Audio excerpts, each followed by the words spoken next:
I think when I say I wish I had a mental practice, there are so many decisions that I took on my own in my 20s that I look back and I say to myself, yes, this did mold me to be stronger. But had I had that other education, I would have probably not allowed certain people into my life the way I did. I would have known my boundaries a lot clearer. I would have known when to say no.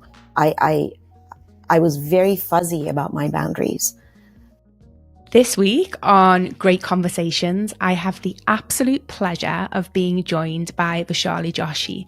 Vaishali is the CEO and founder of Amvaya Movement, which is an organisation which works with individuals to help them reduce stress, boost creativity and social intelligence. Vaishali, welcome to Great Conversations. How are you today? I'm very well. Thanks, Nicola. Oh, it's such a pleasure to have you here. And as always, we're going to start our podcast with a question that has been left for you by our previous guest. So Vaishali, what is something in your daily routine that you wish you had started earlier? I would definitely say I wish, just like I was taught to be physically fit as a child and be intellectually fit as a child in my academics, I wish that somebody had given me the tools to practice mindfulness or have a mental practice that becomes a discipline in my life earlier. It would have probably saved me a lot of wasted energy and it would have saved me a lot of heartache. Oh, just talk to me. So I love that. I totally agree. And just talk to me about when you say mindfulness, what do you mean by that? Is that meditation or is it different? So good question. I get asked a lot. Still, this word that we see everywhere, mindfulness, we use it all the time. The highest of leaders are using it. But the funny thing is everybody has a very different notion of what it is. I have a really nice, concise explanation for what it is. Mindful is made up of two words. It's mind and fullness. And when we learn the scale of employing all of our mind in every situation, as opposed to the fraction that we apply to every situation, which is through our narrow perception, mindfulness is the ability to use your full mind. Oh my God, I literally never thought about it like that before. That is amazing. And so tell me more. Tell me, like, when you say we don't use our mind fully, what does that look like in the average person and what does that mean? So what parts of our minds are we not using? So we tend to, we're all conditioned a certain way by our environment through our childhood, right? So it's our family, our community. It depends where in the world you were born, what was happening in your environment. Was it war? Was it peaceful? Were you a minority? All of these things condition us a certain way. And that's what gives birth to our awareness or our degree of awareness around our potential, as well as our limited beliefs or what we believe we cannot do. And so as we grow up and we go through school and we're, checking off all our boxes, getting our degrees, getting married, whatever we're doing, and having the kids and so on and so forth, we're always employing the part of our brain that we believe is right or we believe is what we're capable of. And what we don't understand is that there is a much expanded perception and a much expanded potential within all of us that we aren't employing. Why? Because we haven't been conditioned to think in multiple ways. We are conditioned to think one way based on where we came from. So the idea of having mindfulness or having a mental practice is teaching people that there is a cognitive skill which when employed through many techniques allows you to look at every situation with a much greater perception of what is happening, or the reality that we think is happening is really a very limited view of what is truly happening. When we start to expand our perception through mindfulness, then we become aware of a lot of the things that we thought we couldn't do that we can do. Okay, so I think I'm following this. So is it like when we, what I read somewhere about most of our decisions are like 90% of our actions and our decisions are made subconsciously. So we're like on autopilot. And they're filtered through the primitive limbic part of our brain. So there's sort of, is it going to keep me safe? Is it something that I should be scared about, worried about? And so we are very emotive in our responses as humans, and we're often very emotive subconsciously. And so I think what you're saying is the practice of mindfulness opens us up to being more conscious about our decisions so that we're less reactive. So actually it's engaging that part of our brain that's more rational and logical and that can see things more broadly. What you've just said is, yeah, we're emoting with balance. So being aware that we're coming through with an emotion as opposed to the analytics of our brain, right? And so we all have an analytic brain and we have an emotional stride to us. So the ability to self-observe constantly, and for me, it's like a habitual thing because I have this practice that, I never get pulled too quickly into one way or the other, right? And so that's when we can actually look at things for what they truly are, as opposed to all our emotions that tend to flood us. But when you have a mental practice, you can actually choose, you can observe and you can choose which brain wave you're going to operate with. Is it going to be the brain wave that tends to react, like you said, on autopilot? Or will it be the brain wave that comes from our creative space in the forebrain? The ability to watch and choose is what a mental practice does. Wow. And so obviously you need to tell me, what is the secret? How do you develop a practice like this? What does it look like? Is it sitting on a pillow and meditating and clearing your mind for hours? Or is there a sort of more easier introduction and way to start building a mindfulness practice? Yeah, that's a really good question. I think mindfulness is perceived as something so daunting, boring, religious, all kinds of things that we want to kind of run away from, right? And that's why I use the word cognitive skill. This is a cognitive skill development path, right? It is understanding how to read yourself. We're so busy reading everybody else around us. We actually haven't learned how to read ourselves first. And what is that energy we put out there that's attracting the reactions and the incidents and the situations that are coming our way? For me, this journey has been 20 years long, but that's because somebody didn't say, here's a course, right? We're going to do this and we're going to do this. And I was in dire straits at the age of 30 in my life. I was going through my first divorce. I say first. So I thought I checked off all these great boxes. I was up to then. Life was going as it was supposed to go. It's when we have adversity that runs so deep and breaks us that some of us will wake up and from there and say, I need to emerge. How do I do this? I have explored many different ways to unlock my own understanding of myself. But what I say to people now is that there's so much availability of resources, teachers, mentors. And Vaya came to me because of that, is I wanted more people to learn how to do this and integrate it into their life faster. It comprises of many different techniques. Everybody responds to different things. So when my clients work with me, we have many different things we try out. We do journaling. We do breath work. We do, when they're open to it. And if it's in their comfort space and it works for them, we might even do some chanting. There is moving meditations. There's seated meditations. The idea of physiologically bringing yourself into a space where your mind can calm down, people don't know how to do that. So they think that, you put your Calm app and here we go. Let's listen to this 10 minutes and I should be calm. And it doesn't work. So then they give up. But there actually is calm the body down first. Because when the body settles, then the mind will follow. It doesn't work the other way. Okay. So there's many different techniques. It's a whole other science of what mindfulness is. The most important thing that I learned is it cannot stay on your mat. If this is something that I go and sit and practice on my mat for even an hour or two, or 5-10 minutes, and then I get up and I'm still shouting and I'm still reacting and I'm still getting hurt from everything around me, then there's no value in this. So what we teach at Unvaya is how to take that practice into your daily life, into your interactions with others, into your problem solving and many other things that we're all required to do.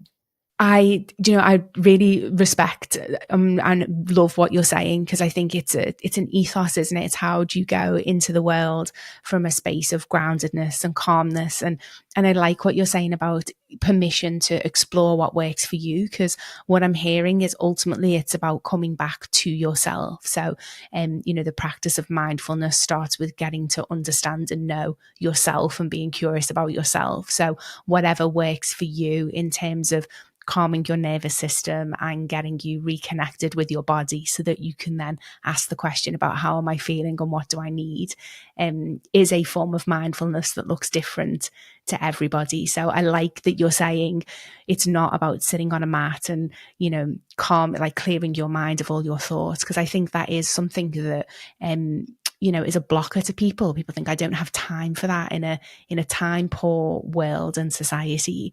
People are quick to say, I genuinely don't have half an hour to sit down. But if we're talking about mindfulness as a practice that reconnects you with yourself, I mean, that can literally be when you're washing your hands and you just take a moment to realize the temperature of the water. I say to people who don't have any kind of mental practice is that starting to just change a couple of morning habits of yours, will actually set you off in the right direction because you're taking the time to observe a discipline. So when we awake, that's when our stress hormone is at its highest. Why? Because the brain's kicking in and saying, okay, we got to do 1, 2, 3, 4. The whole day's playing on in our heads. This is not a woo-woo thing, right?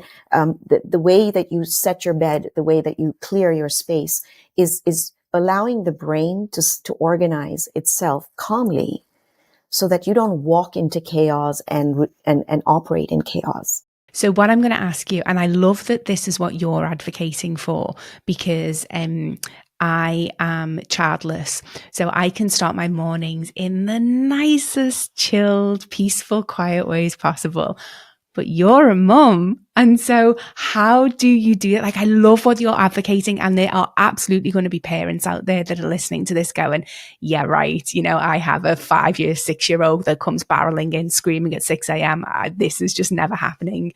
So how have you managed to cultivate that as a mother? Would it be okay if I kind of veered into the path of all the things that I do or have done, and that the many roles that I play, so that people sort of have an understanding of the complexity that is very relatable to me as it is to them? Yeah. I've been married twice. I have a 30-year career in corporate, a leadership path that I'm extremely proud of, in many, many different industries. I've traveled the world with my work. I've raised 2 girls that were not my own. So I've been the role of a stepmother from the time they were 6 and 10 to now they're in their 20s. I have then gone on to have my own son, who is now 14 and going on 35.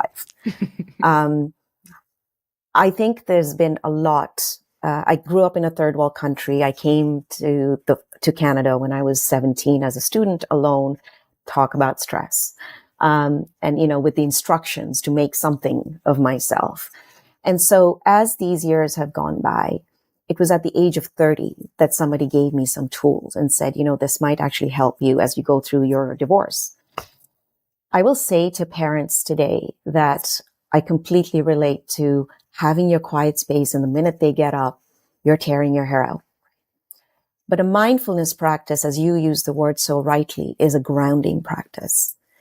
And like any other muscle that you might work out in the gym, this is a muscle that gets stronger with practice.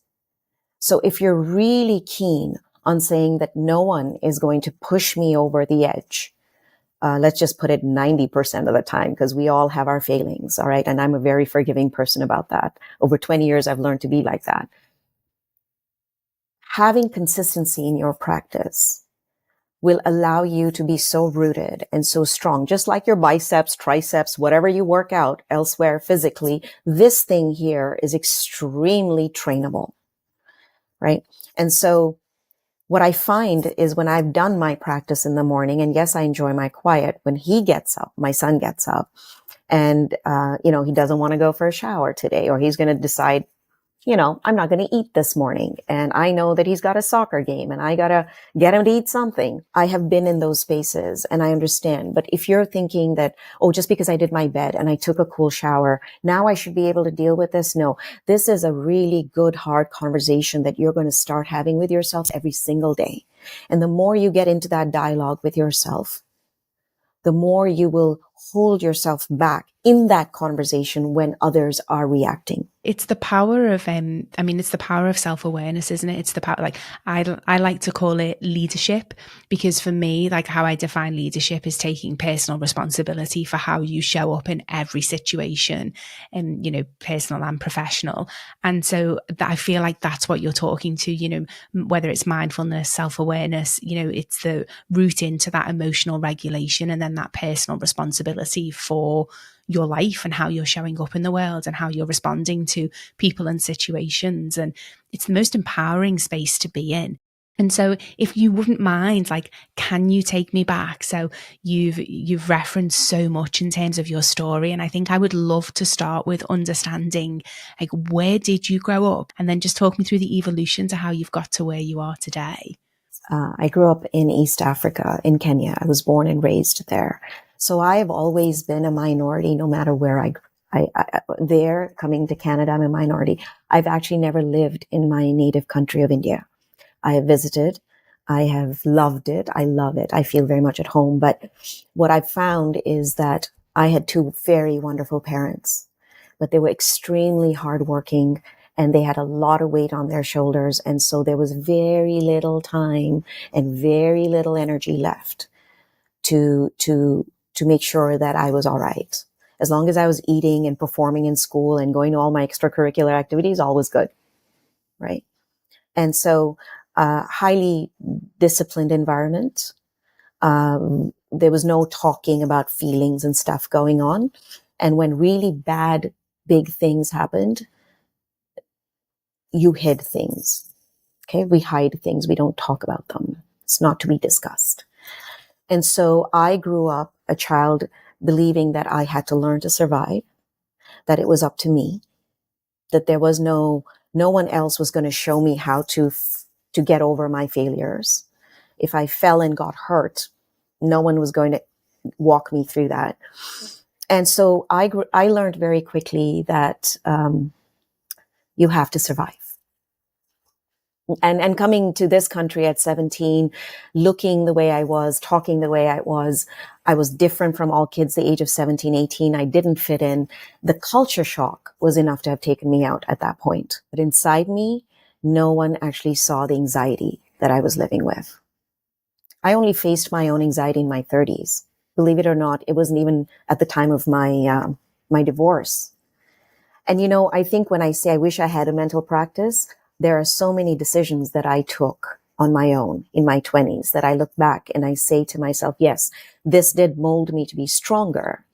But had I had that other education, I would have probably not allowed certain people into my life the way I did. I would have known my boundaries a lot clearer. I would have known when to say no. I was very fuzzy about my boundaries. And so I think these are some of the things that made me at a young age who I am.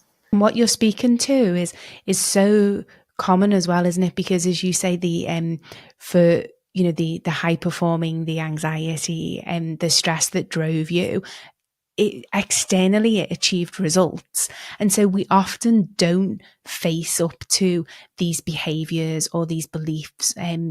Basically they're beliefs, aren't they, that then drive our behavior. We don't face up to them unless something externally happens, or it's really uncommon for us to just go, oh, let me explore this. Because when externally you're receiving the success and the validation, then why would you? It's giving you, although it might not feel good and there might be, sort of like rumblings internally, it's easy, as you said, to distract yourself or to keep going because externally you're achieving and you're flourishing. So it makes total sense that it was the your divorce, and that sort of opened that door to get curious about yourself and to sort of do more exploration. And so how you said that you came into the practice of mindfulness at 30 when you were getting divorced. So talk to me about how mindfulness has helped you cultivate the deeper level of understanding, compassion, I guess peace and calm as you've navigated some big things in your life, the first one being your divorce. Trust me, when you're that broken, and for me, it was the divorce, and the other big moment was when I lost a child quite tragically, when I had to give up a pregnancy knowingly, because our baby, our firstborn, was not going to be born very well. And it's a choice we were given as opposed to it just happening on its own, when we're faced with that kind of adversity. I found that by the time that second incident happened, I was well into my mindfulness practice journey.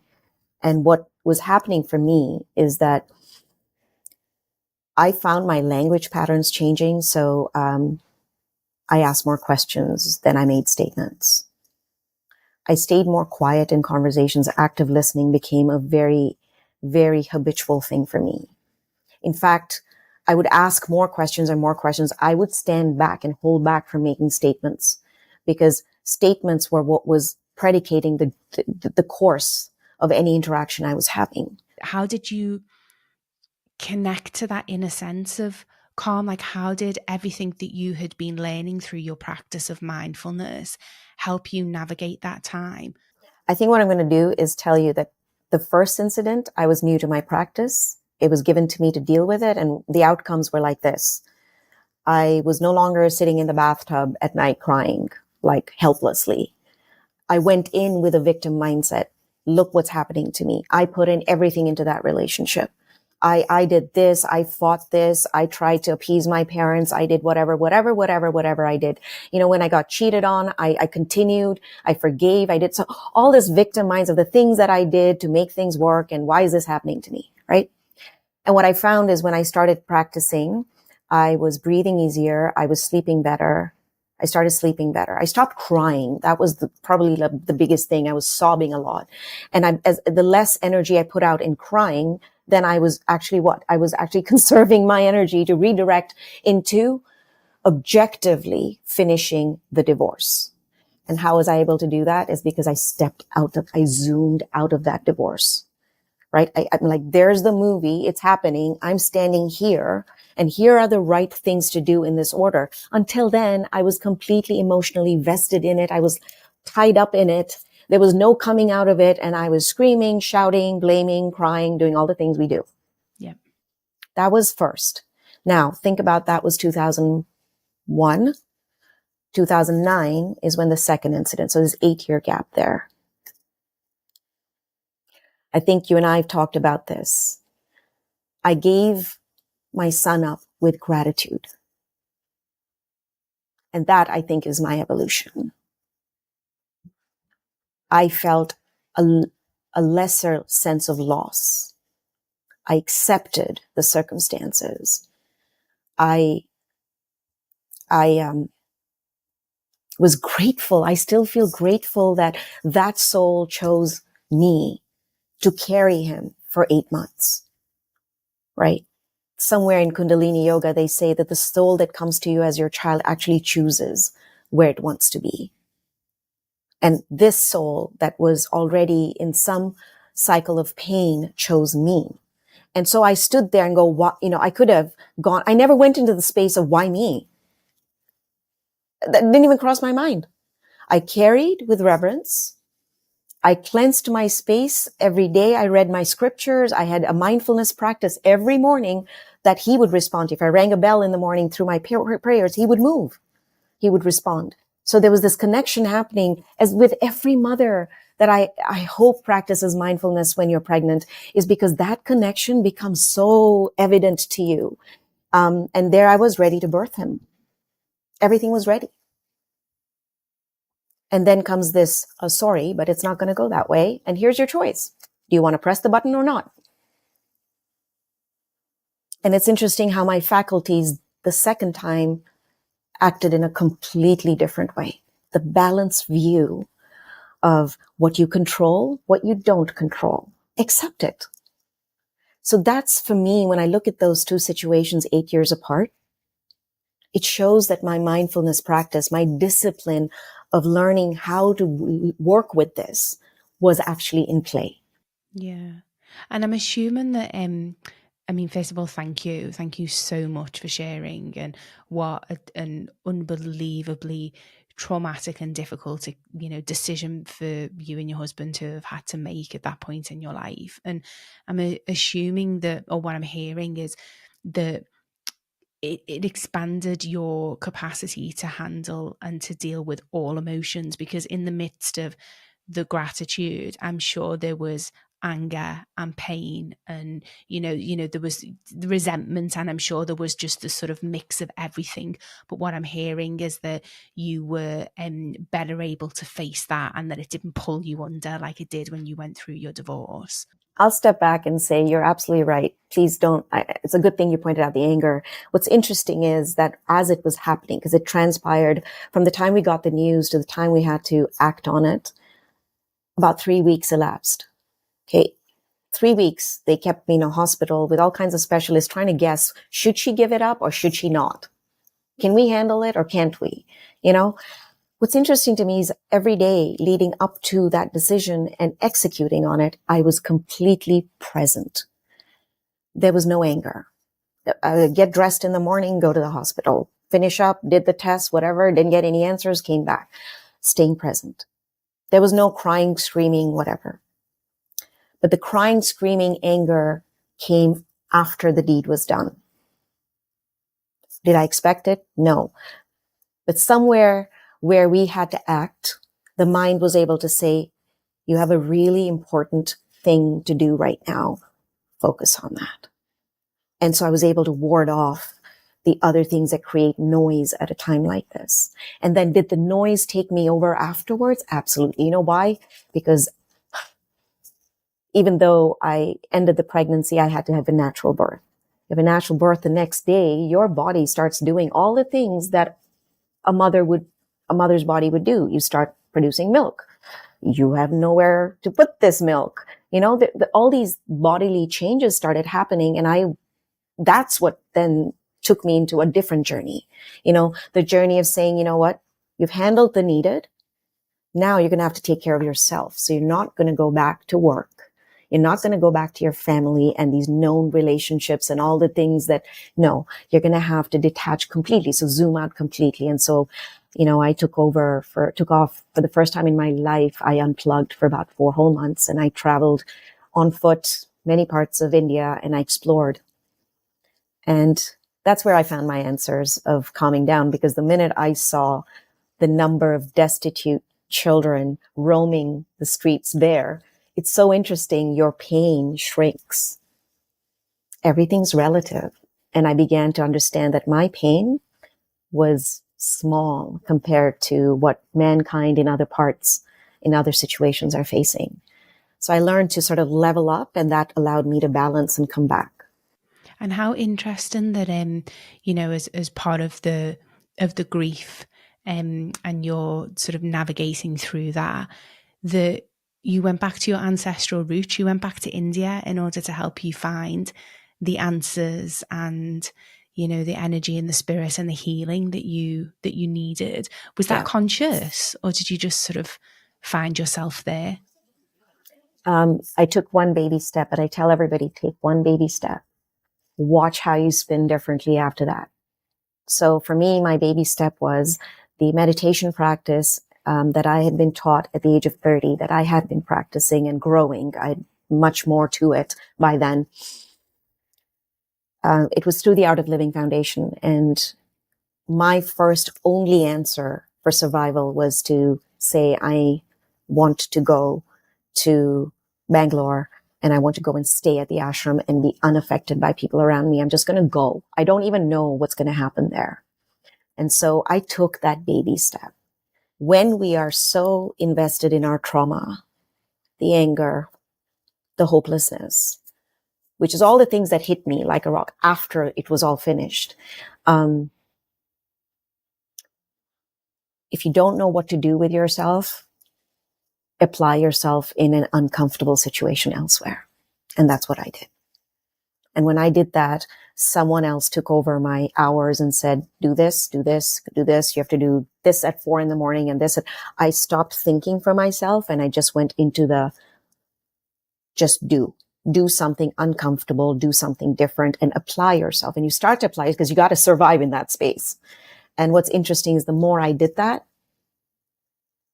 it was yet another way of zooming out of that dark black hole that I couldn't find my bearings in.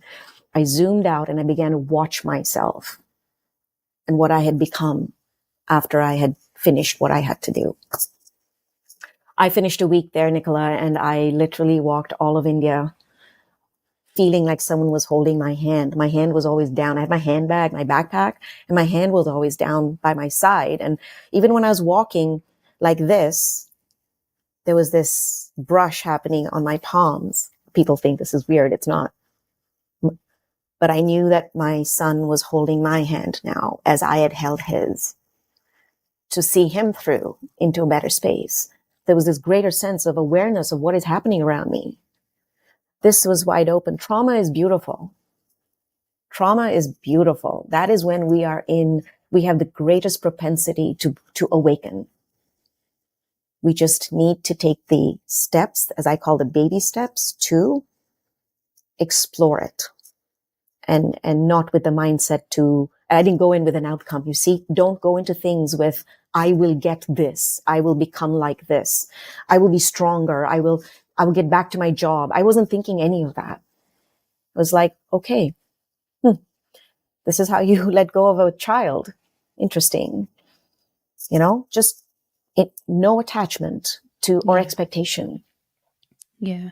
And how have you, how do you navigate that journey now? Because I'm assuming that the grief of losing a child never goes away. And I'm assuming that, it's something that you always carry with you. And so in those early days, it sounds as if obviously it was, you literally did still have him by your side, holding your hand, helping you navigate through the initial stages of grief.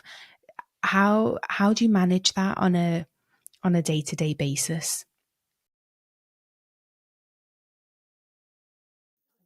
Are you asking me whether the grief still affects me?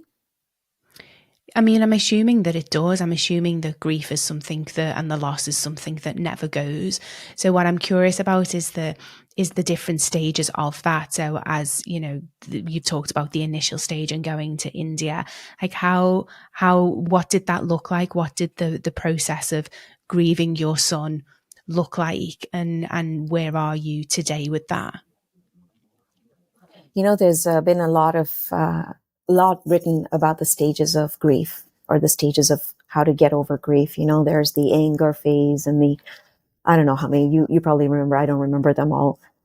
But when you're in it, none of that makes sense. And that's why I say, for me, I got invested in a new place with new people with a new objective every day that I didn't dictate. So letting go of the control, right? Through that process, I began to accept. And the acceptance came from, I think, the confidence that I regained that I actually made it through a whole week there. And it was this confidence that I'd lost, that I was like, oh, not only did I make it, but I actually feel healthy and I feel calmer. So this is my message to people who are feeling they're really caught by trauma. Start to give back. Start to help others.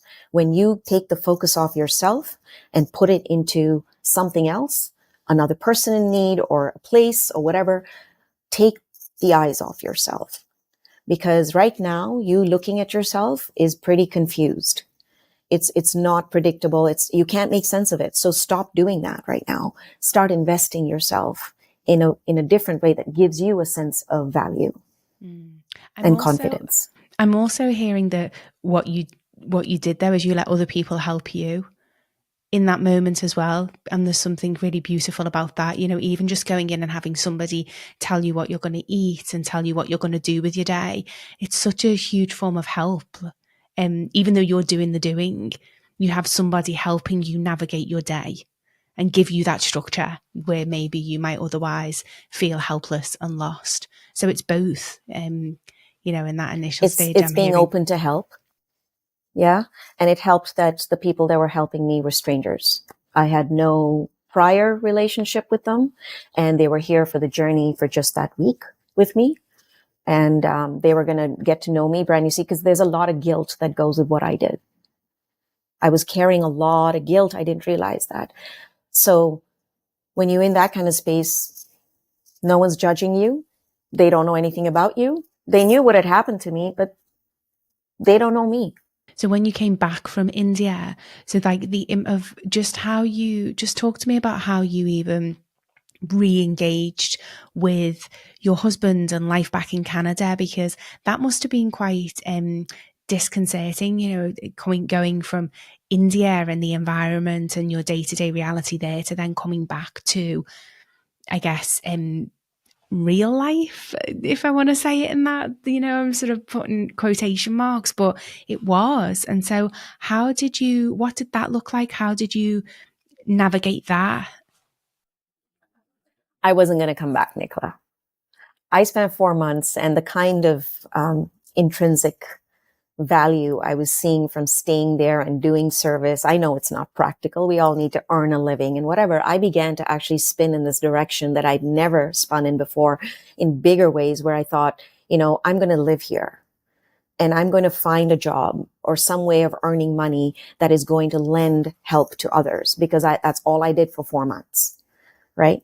And I began to see that this was healing me. So then I thought to myself, you know what, that big corporate job I just left back home and all the years invested to get to that point, and that relationship and that marriage, I began to question how vested I was in those things external to myself. So much of me was vested that I didn't understand what truly gave me a sense of happiness. But it is my mom for whom I came back. She came a couple of times to fetch me, saying, let's go back home. And she saw what I was doing there. And I said, not right now. It's not the right time. Then she came again. And then I had one day after 4 months, I had this realization that my mother is the reason I am who I am. I am just as much as I feel for the son I lost. I began to, because that was my first pregnancy. See, so now I had this perspective of a mother that I'd never had before.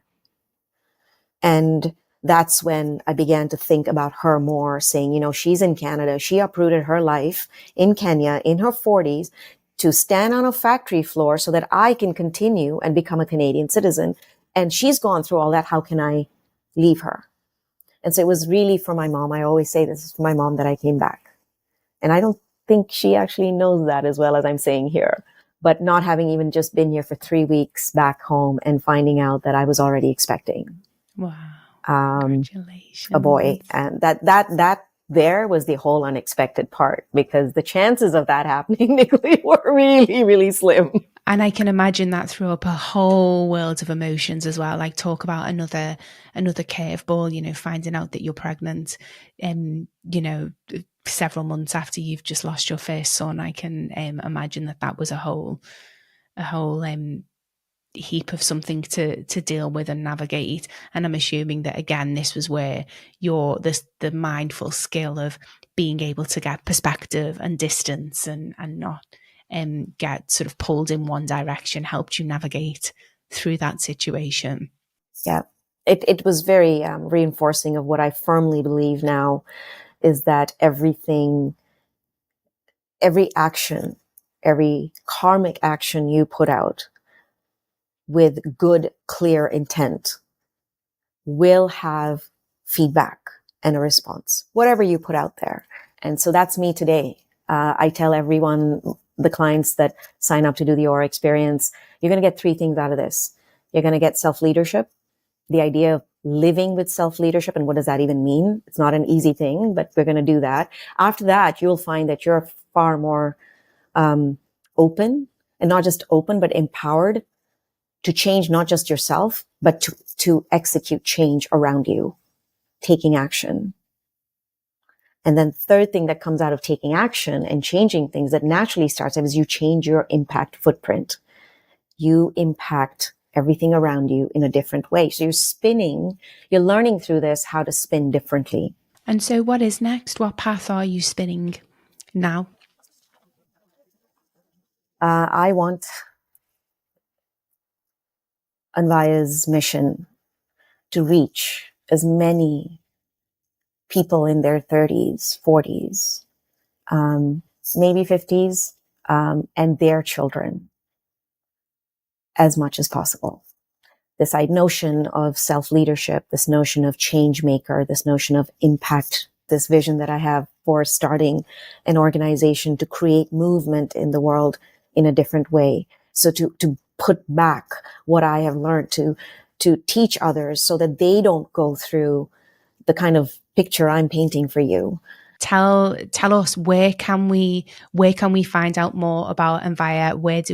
Where are you on socials? How can we connect with you? Yeah, so we are on Facebook, LinkedIn, where a lot of our working professional clients come from, and on YouTube as well, and Insta. We're pretty much on all four of those. And we have a website, anvayamovement.com. So you can come and check us out, and you can connect with us there as well. Amazing. We'll put all your social links in the show notes as well. So Vaishali, I ask all of my guests, what is something that other people value that you don't? I don't value my past as much as so many people do. That's really surprising to me, given that you've spoken so beautifully about how grateful you are. So tell me more. I don't place as much value every day on my past journey. I've taken what it has given me and carried it forward. Only what serves me now. So what serves me is the gratitude. What serves me is the faith that I am taken care of. What serves me is my experience with so many different uncomfortable situations and how much more aware I am. Those things serve me. The things that serve me are very present, and that is what I keep alive. My mindfulness practice works on preserving those things. So a lot of people really value their past stories. This is my life story. This happened to me. Somebody did this to me. We all have amazing, powerful stories. But if we haven't learned the skill of releasing, cleansing, or clearing our space so that we can actually be here. Otherwise, how do we have all this energy to be here and do all the things we want to do? Right? Energy cannot be destroyed. It is something that just gets renewed. It takes different forms, but it does not get destroyed. Let's understand this. So if you invest all that energy in your past stories, there's not going to be enough energy for what is needed now. I really hear you. It's like, it's about owning your story, making peace with it, but not letting it define you. All the things that happened unknowingly and knowingly, they happened. And so sometimes I wake up, there's this meditation that I do called Soham, very well known in the Hindu philosophy. Soham means I am that. So you could almost say like, so what? But this is Soham, I am that, I am that, I am that. And it is to say that I am now. Not that I was, but that I am now is more important to understand than what you were. That is so beautiful. Thank you so much. Thank you for our conversation. I have loved it. And thank you for sharing so vulnerably and beautifully. I've really, really, really enjoyed this. Thank you. Me too. Thank you, Nicola, for the opportunity. What a deeply moving episode. And I'm so grateful to Vaishali for opening up about her journey with grief. Mindfulness is such a powerful concept, and it truly does have the ability to transform your life. And so if you're curious about learning more or want to get started with a mindfulness practice, head over to www.intogreat.net. We've got all the resources you need to get started. As always, I'd like to thank my editor, Stian Moritz, and musician, Jamie Jenkin. I'm sending you all so much love. Bye for now.